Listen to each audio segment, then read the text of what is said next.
Fakih Haji Lutfi falyatafaddal mazkura. Sallu ala Nabi Muhammad. Sallallahu alaihi wasallam. Assalamualaikum warahmatullahi wabarakatuh. Bismillahirrahmanirrahim. Alhamdulillahi rabbil alamin.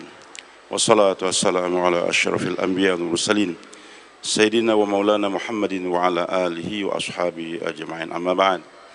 Fa'udzu billahi minasyaitonir rajim. Bismillahirrahmanirrahim. Wa dhakkir fa inna dzikra tanfa'ul mu'minin. Wa ma khalaqtul jinna wal insa illa liya'budun. Ma uridu minhum min rizqin wa ma uridu yat'amun. Innallaha huwar razzaq dzul quwwatil matin. Wa yaqulu azza wa jalla fi buyutin adlan turfa'a wa yadhkara fiha ismuhu yusabbihu lahu fiha bil ghudwi wal asal rijalun la tulhim tijaratun wala bai'un dzikra wa iqamis salati wa ita'iz zakah yakhafuna yawman tataqallabu fil qulub wal absar liyajziyahum al ahsana ma 'amilu wa yazidahum min fadli wallahu yarzuqu man yasha bighairi hisab. Wa yaqulu aidan wa man yuhajir fi sabilillahi yajid fil muraghaman katsiran wasa'a. Wa yaqulu Rasulullah sallallahu alaihi wasallam tuba liman aktharul jihad fi liman akthar tuba liman akthar min dzikrillah fa inna bi kulli kalimatin 70 alf hasanah.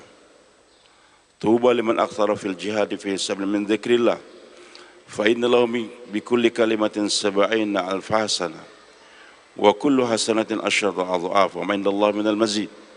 Qalu an-nafaqatu ya Rasulullah, qala an-nafaqatu ala qadri dzalik atau kama qala Nabi sallallahu alaihi wasallam. Para ulama, hadirin jamaah zuhur yang dimuliakan oleh Allah Subhanahu wa taala. Lagi-lagi kita bersyukur pada Allah khususnya pada siang hari ini. Allah mudahkan kita untuk mengerjakan salat zuhur berjamaah. Hadirin yang dimuliakan Allah, ada dua perkara yang perlu kita pahami dalam kehidupan. Yang pertama, keperluan hidup, daruriyatul hayah, necessity of life. Yang kedua, tujuan hidup, maqsadul hayah, the purpose of life. Keperluan hidup adalah untuk menopang tujuan. Jangan sampai keperluan justru menghalang dari tujuan. Dalam Al-Quran Allah berjanji, kalau kita betul-betul ada perhatian kepada keperluan, kepada tujuan hidup kita, maka Allah telah memberikan garansi, memberikan jaminan pasti keperluan hidup kita akan dimudahkan oleh Allah Subhanahu wa taala. Bapak-bapak yang dimuliakan Allah, keperluan hidup kita manusia ini ada 5. Pertama, makan dan minum. Yang kedua, pakaian. Yang ketiga, rumah tempat tinggal. Baik kita membeli sewa, kontrak dan lain sebagainya. Yang penting kita ada tempat tinggal. Dan ini keperluan kita. Kemudian yang keempat, kendaraan. Baik itu mobil, pesawat, kapal dan sebagainya untuk mempercepat perjalanan kita dari satu tempat ke tempat yang lain. Dan yang terakhir merupakan keperluan kita juga sebagai manusia adalah perkawinan ataupun pernikahan untuk berlanjut generasi. Hadirin subhanahu wa ta'ala, ini keperluan 5 ini.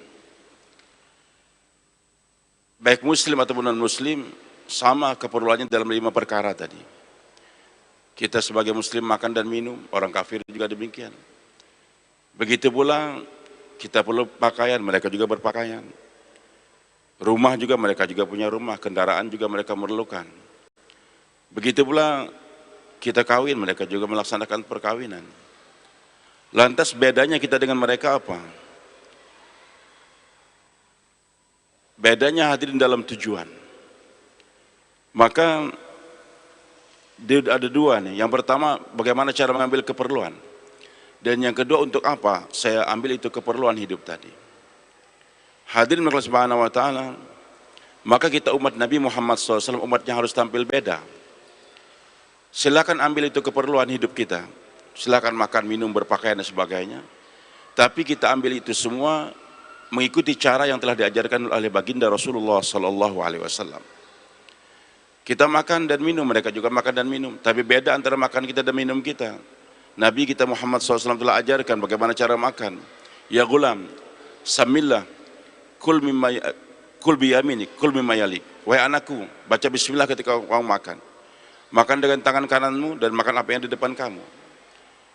Ini kita cara makan, berbeda dengan orang kafir, bahkan berbeda dengan binatang yang makan tanpa tangan seringnya tersebut. Mereka tidak baca apa-apa.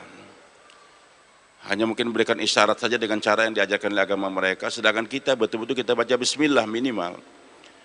Kita makan dengan tangan kanan dan juga dengan makan apa yang di depan kita. Begitu pula Allah Subhanahu wa taala, kita berpakaian. Membedakan kita dengan mereka, Nabi ajarkan. Kalau kita pakai baju, celana, sendal dan sebagainya, kita mulai dengan tangan kanan. Begitu pula celana, kita mulai dengan kaki kanan lebih dahulu. Sendal juga demikian. Melepaskan sebaliknya. Rumah, kita masuk ke rumah, orang kafir masuk ke rumah, binatang juga masuk kandang juga. Bedanya antara kita dengan mereka apa? Nabi SAW telah ajarkan. Bagaimana kita cara masuk ke rumah, ucapkan salam, ucapkan selawat. Kita baca ayat kursi lebih bagus lagi sehingga iblis nggak bisa masuk bersama dengan kita.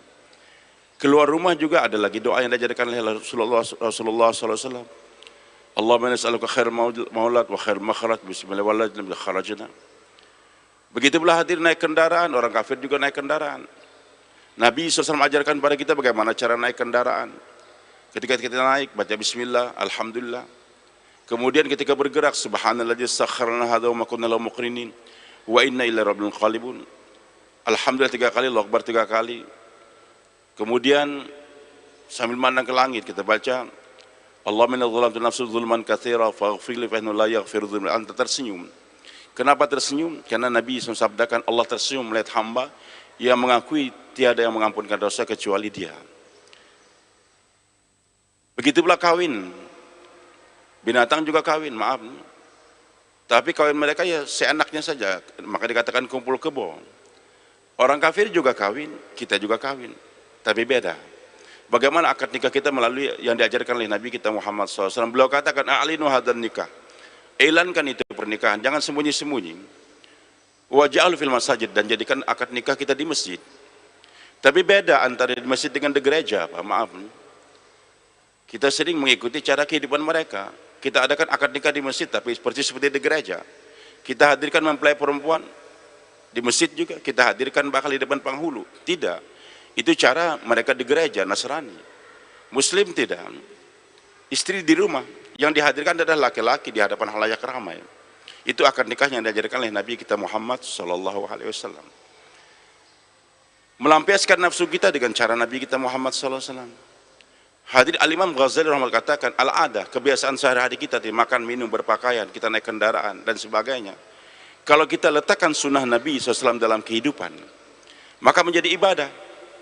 Jadi yang namanya ibadah, bukan sekedar sholat, puasa, haji, dan sebagainya. Kehidupan sehari-hari, makan, minum, begitulah tidur kita, naik kendaraan, kawinnya kita semua jadi ibadah. Kapan? Kalau kita letakkan dalam setiap gerak kita kehidupan Nabi kita Muhammad SAW. Makan kita jadi ibadah ketika kita awali dengan bismillah, setelah dengan alhamdulillah. Tidur kita 6 jam lebih kurang 1 hari 1 malam. Maka kita awali dengan kita berwudu lebih dahulu, kita baca doa yang diajarkan oleh Rasulullah SAW. Saya tidak jelaskan dengan detail di sini. Maka 6 jam tidur kita dicatat sebagai hamba yang beribadah oleh Allah Subhanahu wa taala. Salman Al-Farisi radhiyallahu an, orang kafir ingin menghina beliau. Beliau katakan dalam tafsir Abu Daud, "Ya Salman, inna nabiyakum sallallahu alaihi wasallam 'allamakum kulla syahratil qira'ah." Wa Salman, aneh kau punya nabi ini. Masa mengajarkan segala sesuatu sampai cara buang air besar, cara cebok. Ini orang kafir seakan-akan menganggap rendah. Nabi yang dapat wahyu dari langit, masa mengajarkan cara buang air? Pekerjaan yang di WC diajarkan. Salman radhiyallahu anhu tidak merasa terhina, bahkan beliau bangga. Beliau katakan, "Na'am, 'allamana Rasulullah SAW kulla syai'in hatta al-qira'ah." Betul, Nabi kami Muhammad SAW mengajarkan segala sesuatu. Sampai cara buang air besar diajarkan, jangan menghadap kiblat, jangan melangi kiblat. Itu diantaranya. Termasuk kita masuk sendal, masuk WC pakai sendal, diajarkan oleh Nabi SAW. Jadi Islam mengajarkan kehidupan di Baitullah SAW, bagaimana cara tawaf, bahkan di Baitul Khala bagaimana cara masuk WC juga diajarkan. Sebagaimana tawaf itu adalah ibadah, kita masuk WC dengan kaki kiri lebih dahulu, keluar dengan kaki kanan, baca doa, itu juga ibadah. Jadi nggak terbuang waktu kita dalam WC seperempat jam itu nggak terbuang. Ketika kita masuk WC dengan cara Rasulullah SAW, maka menjadi hamba yang beribadah. Jadi 24 jam hidup kita beribadah kapan? Kalau kita letakkan kehidupan Nabi kita Muhammad SAW. Hadirin yang dimuliakan oleh Allah Subhanahu Wa Taala. Ini yang pertama. Kemudian yang kedua, bedanya kita dengan orang kafir atau dengan binatang. Untuk apa saya makan? Untuk apa saya minum? Untuk apa saya berpakaian? Untuk apa saya punya rumah? Untuk apa saya punya kendaraan? Untuk apa saya kawin? Maka Allah jelaskan dalam Al-Quran dengan detail, enggak lepas daripada 3 tujuan hidup kita. Yang pertama, wa ma khalaqtul jinna wal insa illa liya'budun. Allah ciptakan kita ini adalah untuk beribadah kepada Allah Subhanahu Wa Taala. Jadi tujuan saya makan dan minum adalah untuk beribadah. Kalau sekedar makan dan minum cuma menggemukkan badan saja, apa bedanya kita dengan binatang? Maka Allah katakan dalam Al-Quran, kulu minat thayyibat wa amal solehan. Makan yang baik-baik, setelah itu beramal solehlah. Jadi setelah tujuan saya makan ini supaya ada kekuatan untuk beribadah kepada Allah. Berpakaian, untuk apa saya berpakaian ini? Kalau burung merak dia berpakaian cuma untuk menampakkan kegagahan dia saja. Kalau hanya untuk kesombongan, sama dengan mereka orang kafir. Tapi Allah katakan dalam Al-Quran, tujuan saya punya pakaian apa? Khudhu zinatakum inda kulli masjidin. Ambil pakaian kamu yang terbagus setiap kamu akan sholat. Jadi tujuan saya berpakaian ini adalah untuk beribadah kepada Allah Subhanahu Wa Taala. Begitu pula hadirin yang dimuliakan Allah, untuk apa saya masuk rumah? Nabi telah jelaskan rumah yang dibacakan Al-Quran di dalamnya, bercahaya, dipandang oleh masyarakat di langit, sebagaimana bercahaya bintang-bintang dipandang oleh masyarakat di bumi. Jadi tujuan saya punya rumah tadi untuk beribadah kepada Allah Subhanahu Wa Taala. Bagaimana rumah kita gunakan untuk membaca Al-Quran, untuk melaksanakan hukum-hukum Allah Subhanahu Wa Taala. Saya punya kendaraan untuk apa? Juga untuk beribadah. Setelah selesai Ka'bah direhab oleh Nabi Ibrahim alaihissalam, Allah katakan, adzin finnas bil hajj. Wa Ibrahim panggil manusia untuk pergi haji. Datang ke Mekah nih. Ya'tuka rijalan wa ala kulli dhamirin. Nanti mereka akan datang dengan jalan kaki atau naik kendaraan onta yang kecil dari pojok desa yang kecil. Silakan punya onta. Waktu itu kendaraan yang terkenal di zaman Nabi adalah onta. Sekarang kita punya sepeda motor, mobil, silakan. Tapi untuk apa? Untuk pergi haji, untuk beribadah. Nah, kemudian hadirin Allah, termasuk saya kawin ini untuk apa? Pernikahan kita ini bukan sekedar untuk melahirkan anak, bukan sekedar untuk pelampiasan nafsu, tidak. Tapi Nabi SAW telah jelaskan, rahimallahu mra'an qama min al-fasalla wa yaqadha ahlahu fa in abat nadha fi wajhi al-ma wa rahimallahu mra'atan qamat min al-fasallat wa yaqadha ahlaha fa in aba nadha fi wajhi al-ma. Allah akan melimpahkan rahmatnya kepada seorang suami yang bangun malam hari, kemudian dia sholat tahajud, dan dia bangunkan istrinya. Kalau enggak dia percikan air ke muka istrinya. Begitu pula sebaliknya. Di tujuan saya kawin ini bagaimana untuk mendapatkan rahmat Allah melalui dengan saya bangunkan istri saya. Kalau dia enggak bangun, dia bercanda, kita percikan air hadir. Dulu kami pernah ke Jepang nih, keliling 45 hari ke pabrik Yamaha, Toyota, Suzuki dan sebagainya. Kita jumpai saudara-saudara muslim kita yang kerja di Jepang lebih kurang 100.000, Pak. Sering terlalaikan sholat mereka, gaji cukup besar 20 juta sampai 30 juta. Tapi alhamdulillah dengan kunjungan yang terus-menerus kita laksanakan dari Indonesia ini, rombongan kita datang bermalam di pabrik Yamaha, Toyota, Suzuki, Enki dan sebagainya. Alhamdulillah sekarang suasana sholat berjamaah sudah mulai hidup di sana. Pulang dari perjalanan terakhir kami masuk ke mall di Jepang yang harganya semua seharga serba 100 yen, lebih kurang 8.000 rupiah. Macam-macam benda-benda. Teman milih macam-macam kebendaan, tadi beli sisik macam-macam, saya beli pistol plastik. Teman-teman yang bertanya, Ustadz buat apa beli pistol plastik? Saya bilang untuk nembak istri saya. Jadi malam hari kalau saya bangun tahajud lebih dahulu, istri saya terlambat, saya tembak dia. Tapi kenyataannya lebih banyak istri saya yang nembak saya daripada saya. Yang penting hadirin, tujuan saya menikah itu untuk saling membangunkan. Nah, bagaimana rahmat Allah akan datang kalau kita nggak punya istri, Pak? Maaf nih. Bangun malam hari, nggak punya istri, bangunkan guling, percikan air dengan bantal guling, atau kucing, apa mendapatkan rahmat Allah? Tidak. Jadi tujuan saya menikah tadi bukan pelampiasan nafsu, bagaimana justru saya manfaatkan istri untuk mendekatkan diri pada Allah Subhanahu Wa Taala. Dan pernikahan merupakan sunnah Nabi kita Muhammad SAW. Walaupun dalam hadis yang dhaif dikatakan hadirin bahwasanya 2 rakaat sholat orang yang sudah kawin lebih afdal 70 rakaat yang belum kawin. Jadi hadirin Allah nggak lepas daripada keperluan yang 5 tadi untuk menopang saya beribadah. Yang kedua, Allah jadikan kita sebagai manusia, Allah ilankan di hadapan majlis para malaikat, wa qala rabbuka lil malaikati inni ja'ilun fil ardi khalifah. Jadi Allah ciptakan kita sebagai khalifatullah di permukaan dunia ini. Sebagai hamba kita mengabdikan diri pada Allah, salat, puasa dan sebagainya. Sebagai khalifah, apa itu khalifah? Kemarin Al-Habib Umar bin Hafiz Damat Barakatuh menjelaskan beberapa kali dalam pertemuan baik di Semarang juga di Solo hati ini. Khalifah bukan berarti harus menjadi penguasa, tidak. Khalifatullah adalah manusia yang senantiasa melaksanakan hukum-hukum Allah Subhanahu wa taala dan berbuat baik kepada sesama hamba Allah Subhanahu wa taala. Kita ini dutanya Allah, Pak. Enggak harus kita jadi khalifah, harus menjadi penguasa. Nabi Adam ketika dilantik menjadi khalifah oleh Allah sendirian waktu itu. Tentara enggak punya, polisi enggak punya, istri aja belum punya, tapi Allah sudah jadikan khalifah.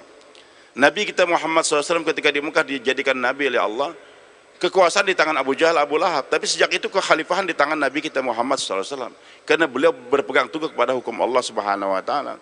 Termasuk dalam maksud khalifah, kita ini dutanya Allah, Pak, ambassadornya Allah. Nabi SAW telah sabdakan arahan kepada kita sebagai khalifatullah, takhallaqu bi akhlaqillah. Wahai umatku, berakhlaklah kamu sebagaimana akhlaknya Allah. Ajib, Pak. Kita ini hamba, manusia. Allah itu Rabb di kita. Tapi dalam kehidupan sehari-hari kita harus sadar, saya ini khalifatullah, dutanya Allah yang Allah hantar. Bagaimana saya ini mampu untuk mewakili Allah dalam menampakkan sifat-sifat jamalnya Allah Subhanahu wa taala. Dutanya Allah kita ini, Allah Ar-Rahman Ar-Rahim. Maka dalam kehidupan sehari-hari Nabi katakan, irhamu man fil ardi yarhamkum man fis sama. Kasihani yang orang yang di bumi, maka yang di langit akan mencintai kamu. Begitu pula Allah Subhanahu wa taala Ar-Razzaq, Al-Mut'im. Allah memberi rezeki, memberi makan. Allah enggak makan, Pak, enggak minta makan, tapi memberi makan. Maka sebagai Khalifatul Razzaq, kesukaan untuk memberi makan lebih kita tanamkan daripada suka makan. Maaf, yang suka makan itu adalah binatang, yang suka memberi makan itu adalah namanya khalifah. Bahkan hadir pujian kepada sahabat yang Allah berikan kepada dalam Al-Quran yang tidak dimiliki oleh umat yang lain, Pak. Bagaimana kehebatan sifatnya para sahabat radhiyallahu anhum. Allah katakan dalam Al-Quran ini, wa yut'imuna at-ta'ama ala hubbihi miskinan wa yatiman wa asira.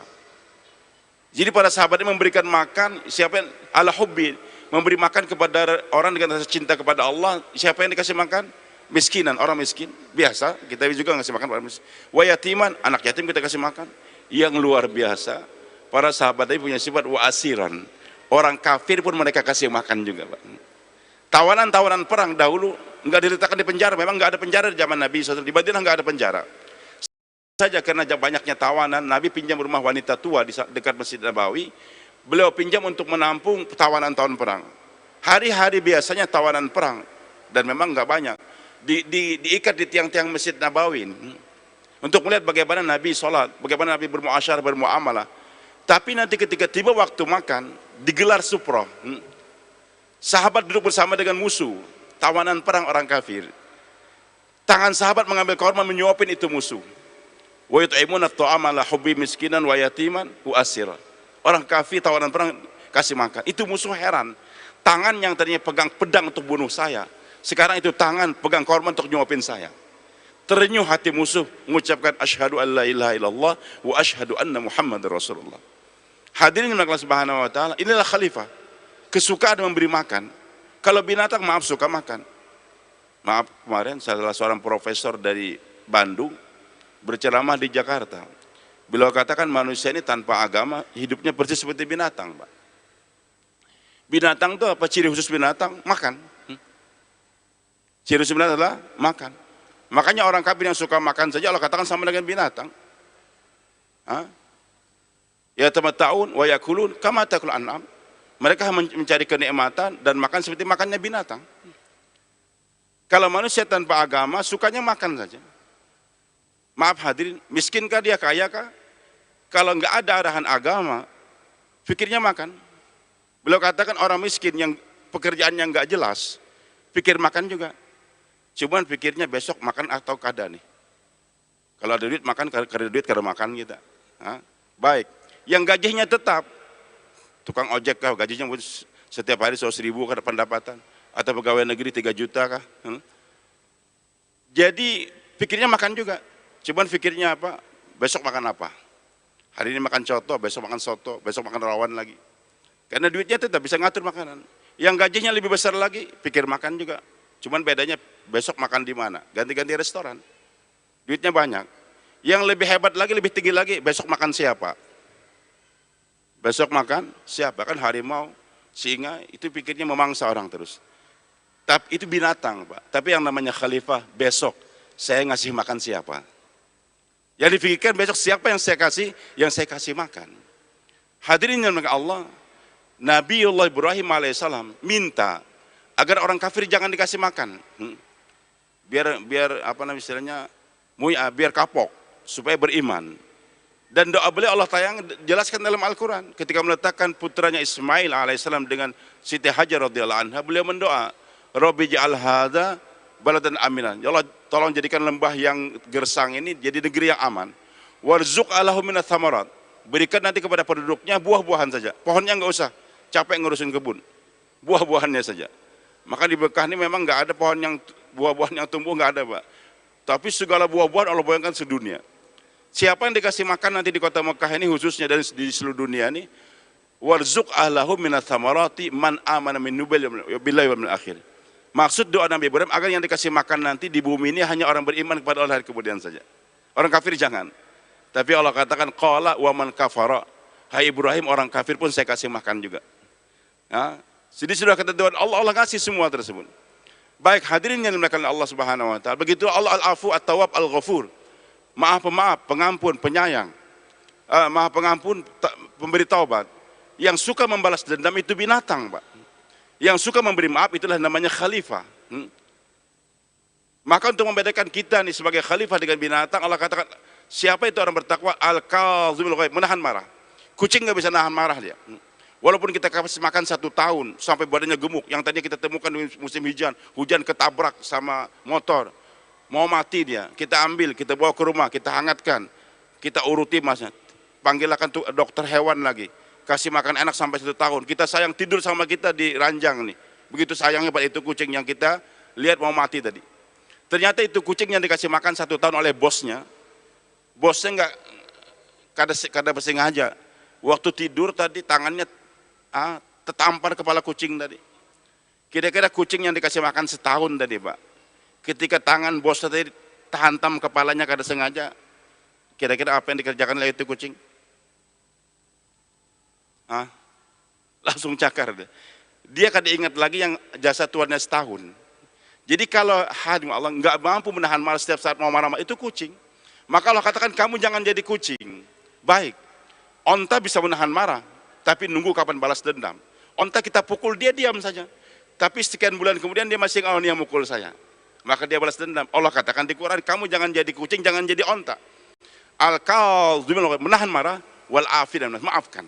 Jangan balas dendam. Bahkan lebih hebat lagi, wallahu yuhibbul muhsinin, berbuat baik kepada orang berbuat jahat kepada kita. Ini khalifah, Pak. Kemudian yang terakhir, jadi tujuan tadi saya makan dan minum, bagaimana selain beribadah juga untuk berbuat baik kepada sesama.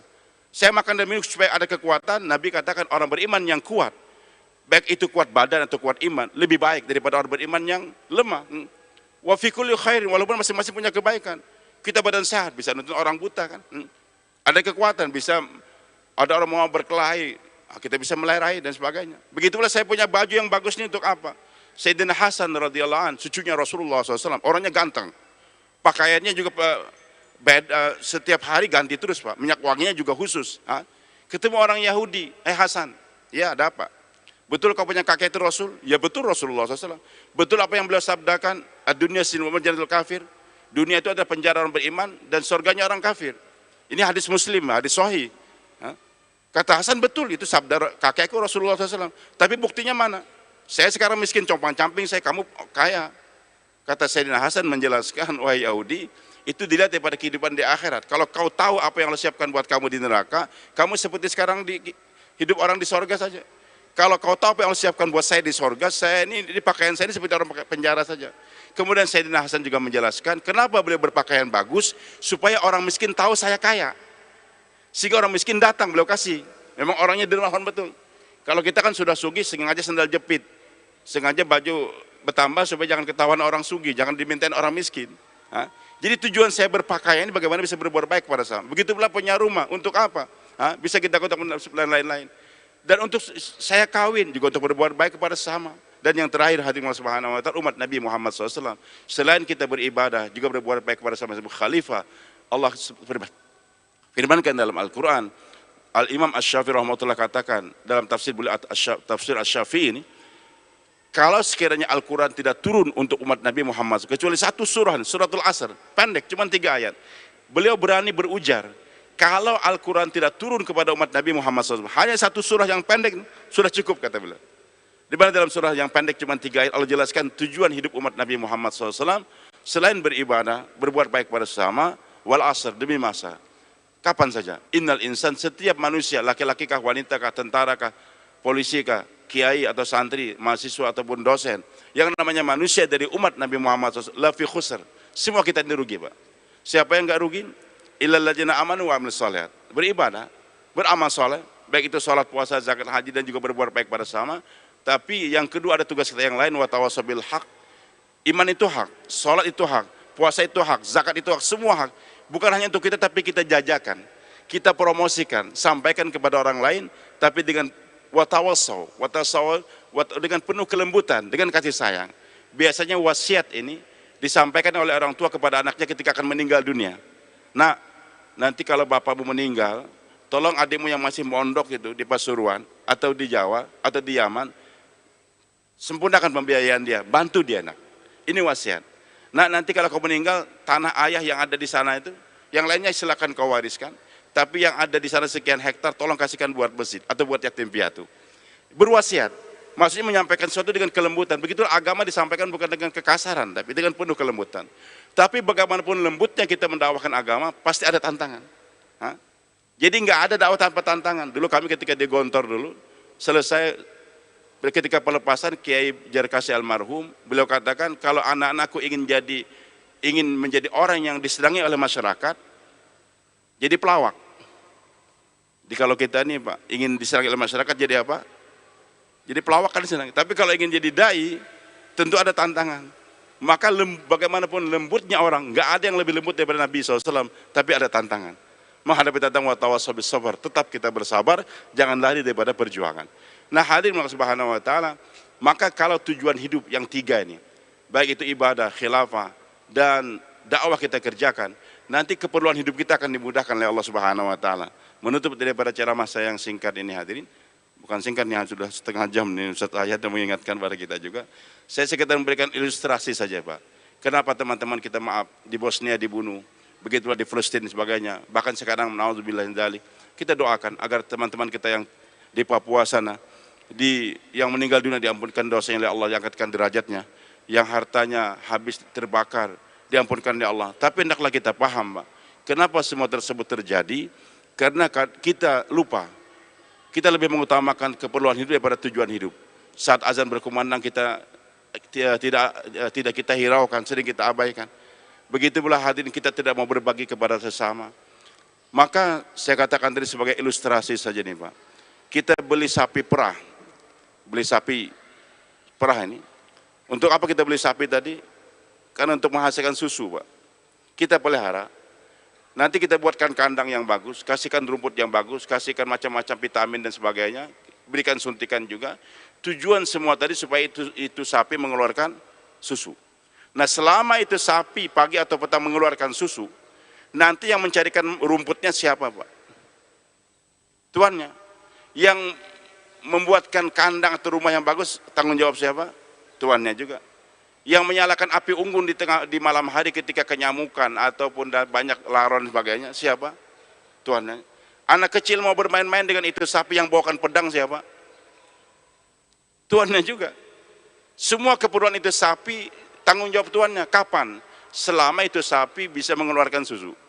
Suatu saat itu sapi ngambek, Pak, meraju istilah bahasa Banjar kita nih. Kadang lagi keluar susunya tidak keluar. Dikasih macam-macam vitamin nggak keluar, maka diapakan? Diapa itu sapi?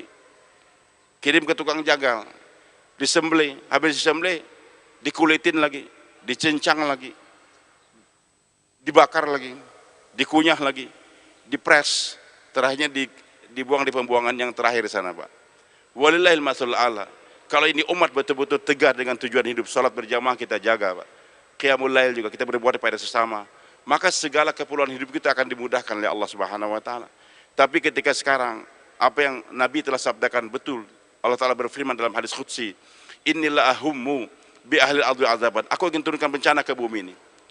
Bencana, kebakaran, kebanjiran, tsunami dan sebagainya. Allah memang sudah rancang. Apa yang bisa mengantisipasi itu bencana semua? Ketika ini umat kembali kepada tujuan hidup. Faiza nazartu ila umar buyuti wal mustaghfirin bil ashar wal mutahabina fiyya sarat al azab. Ketika aku melihat masih ada di bumi masyarakat yang rajin makmurkan masjid-masjidku. 5 kali sehari semalam masjidnya makmur, azan dikumandangkan, banyak yang berjamaah. Yang kedua, wal mustaghfirin bil ashar. Adanya masyarakat yang bangun tahajud, qiyamul lail, kemudian menjelang subuh dia istighfar, menangis dan menangis. Salah satu kelebihan dari Al-Habib Umar bin Hafiz yang kami lihat, kami sering juga ke Hadramaut ke sana. Bahkan putra-putra kami belajar di sana. Masya Allah qiyamul lailnya bukan main bilang. Walaupun ceramah sampai jam 12 malam, masuk kamar sebentar tetap sholat dan sholat. Kebiasaan qiyamul lail ini perlu. Kemudian yang ketiga Allah katakan wal mutahabina fiyya. Ada masyarakat yang suka bersilaturahmi, membina cinta kasih semata-mata karena Allah. Maka kalau 3 komponen ini ada, yang makmurkan masjid banyak, yang sholat tahajud banyak, saling masyarakat mencintai silaturahmi satu sama lain, berbuat baik pada sama atau mengajak kepada Allah, janji Allah pasti saraftu anhum, aku palingkan itu azab. Enggak akan terjadi kebakaran di Samarinda ini, Pak. Enggak akan terjadi gempa di Samarinda ini, bahkan di Indonesia, kalau yang 3 ini kita kerjakan. Mudah-mudahan hadirin kita bisa mengamalkan yang 3 ini. Bagaimana tadi saya katakan, ibadah kita perhatikan, yaitu sholat berjamaah, baik qiyamul lail kita kerjakan, dan tetap berbuat baik kepada sama Allah sebagai khalifah. Kemudian juga jangan puas dengan ibadah sendiri, tapi wa tawassaw bil haq wa tawassaw bis sabar. Insyaallah kita niatkan demikian. Ada baiknya daripada Allah, salah daripada saya sendiri, mohon dimaafkan. Kami kunjungan singkat Pak dari Balikpapan dengan teman-teman ini, dan kami membawa istri-istri kami, jadi ada 8 pasang di belakang kantor DPR saya bermalam selama 3 hari sambil berkunjung pada saudara-saudara kita sampai besok pagi. Mari kita sama-sama mendoa, mudah-mudahan yang sakit disembuhkan oleh Allah Subhanahu wa taala, yang meninggal dunia diangkatkan derajatnya. Begitulah hutang-hutang kita dibayarkan oleh Allah, hajat kita terbangunnya pondok pesantren, masjid-masjid disempurnakan oleh Allah Subhanahu wa taala. Al-hadiniyah wa qalatus salihan. Al-Fatihah. A'udzu billahi minasyaitonir rajim. Bismillahirrahmanirrahim. Alhamdulillahirabbil alamin arrahmanir rahim. Iyyaka na'budu wa iyyaka nasta'in. Shiratal ladzina. Bismillahirrahmanirrahim. Alhamdulillahirabbil alamin hamdan yuwafi ni'amahu wa yukafi mazida. Ya rabbana lakal hamdu kama yanbaghi li jalali wajhikal karim wa 'azimi sultanik.